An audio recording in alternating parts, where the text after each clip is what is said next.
আমরা স্পষ্ট ভাষায় বলে দিতে চাই, গণপ্রতিনিধিত্ব আদেশ অনুসারে যে সকল প্রার্থীর দ্বৈত নাগরিকত্ব রয়েছে, বাংলাদেশের বাইরেও যাদের অন্য অন্য দেশের প্রতি যাদের আনুগত্য পোষণ করে রেখেছে, বাংলাদেশের আইন অনুসারে গণপ্রতিনিধিত্ব আদেশ অনুসারে তাদের নির্বাচনে অংশগ্রহণ করার কোনো সুযোগ নেই।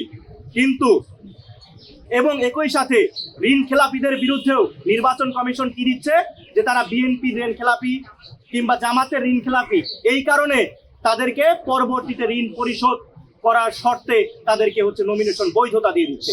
তারা পরবর্তীতে কোত্থেকে ঋণ পরিশোধ করবে? তারা কি দেশের অর্থ সম্পদ লুট করে ঋণ পরিশোধ করবে? এটা কখনোই কোনো যৌক্তিক সিদ্ধান্ত হতে পারে না। আমরা স্পষ্ট ভাষায় বলে দিতে চাই, যাদের দ্বৈত নাগরিকত্ব রয়েছে তারা বাংলাদেশের স্বাধীনতা এবং 24-এর গণ অভ্যুত্থানের যে চেতনা রয়েছে, তারা এই বাংলাদেশ পন্থার চেতনাকে তারা ধারণ করে না। তারা কেন দ্বৈত নাগরিকত্ব এখনো পর্যন্ত টিকিয়ে রেখেছে? অনেক সময় অনেক যুক্তিতর্ক উপস্থাপন করা হয়, তাদের উপরে নাকি জুলুম হয়েছে, নির্যাতন হয়েছে, তারা নাকি এই জন্য তাদের নাকি দ্বৈত নাগরিকত্ব গ্রহণ করা হয়েছে। আমরা মানলাম যে আপনাদের উপর জুলুম নির্যাতন করা হয়েছে, কিন্তু আপনার যেই তৃণমূলের নেতাকর্মীরা রয়েছে তাদের তো অন্য কোনো দেশে যাওয়ার সুযোগ ছিল না। তাদেরকে আপনি বিপদের মুখে রেখে আপনার তো কোনো দায়বদ্ধতা আপনার নেতাকর্মীর প্রতি নেই, দেশের প্রতি নেই, এই কারণেই তো আপনি দ্বৈত নাগরিকত্ব গ্রহণ করেছিলেন। তারপরেও মানছি যে আপনাদের তখন পরিস্থিতির কারণে দ্বৈত নাগরিকত্ব গ্রহণ করতে হয়েছিল, কিন্তু অভ্যুত্থানের পরে আজ 1.5 বছর হয়ে গেছে। এই 1.5 বছর হয়ে যাওয়ার পরেও আপনারা কেন এখন পর্যন্ত আপনাদের ওই বাইরের দেশের নাগরিকত্ব প্রত্যাহার করলেন না? আপনাদের কোথায় বাধা ছিল, কিসের বাধা ছিল, সেটি আমরা কিন্তু জানতে চাই। একইভাবে যারা রাষ্ট্রের এবং জনগণের সম্পদ আত্মসাৎ করে ঋণ খেলাপিতে পরিণত হয়েছে, তারা জনগণের আইন তৈরি করার কোনো নৈতিক অধিকার রাখে না।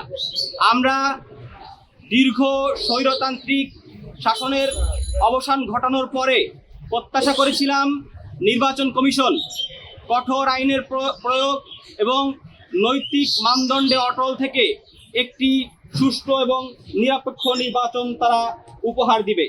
কিন্তু আমরা দেখলাম এই অথর্ব নির্বাচন কমিশন আইনের ফাঁকফোকর দেখিয়ে, তারা আপিলের অপব্যবহার করে, তারা চিহ্নিত লুটেরা এই দ্বৈত নাগরিকত্বধারী এবং ঋণ খেলাপিদের তারা নির্বাচনে প্রতিদ্বন্দ্বিতা করার ব্যবস্থা করে দিচ্ছে। আমরা এই ঘটনার তীব্র নিন্দা এবং প্রতিবাদ জানাচ্ছি। নির্বাচন কমিশনের এই ধরনের কর্মকাণ্ডে স্পষ্টভাবে প্রতীয়মান হচ্ছে যে আইন সবার জন্য সমান নয়। আমরা এই ধরনের ঘটনাকে কোনোভাবেই বরদাস্ত করব না। আমরা মনে করি এটি কেবলমাত্র একটি কতিপয় ব্যক্তির সংকট নয়, এটি পরিপূর্ণভাবে একটি রাষ্ট্রীয় ন্যায় বিচারের সংকট হিসেবে আমাদের সামনে প্রতীয়মান হয়েছে। আমরা অবিলম্বে বৈষম্য বিরোধী ছাত্র আন্দোলন মনে করে যাদের এই ধরনের দ্বৈত নাগরিকত্ব এবং ঋণ খেলাপির সাথে যারা জড়িত আছে, অবিলম্বে আইনসম্মতভাবে তাদের এই মনোনয়নকে অবৈধ ঘোষণা করতে হবে।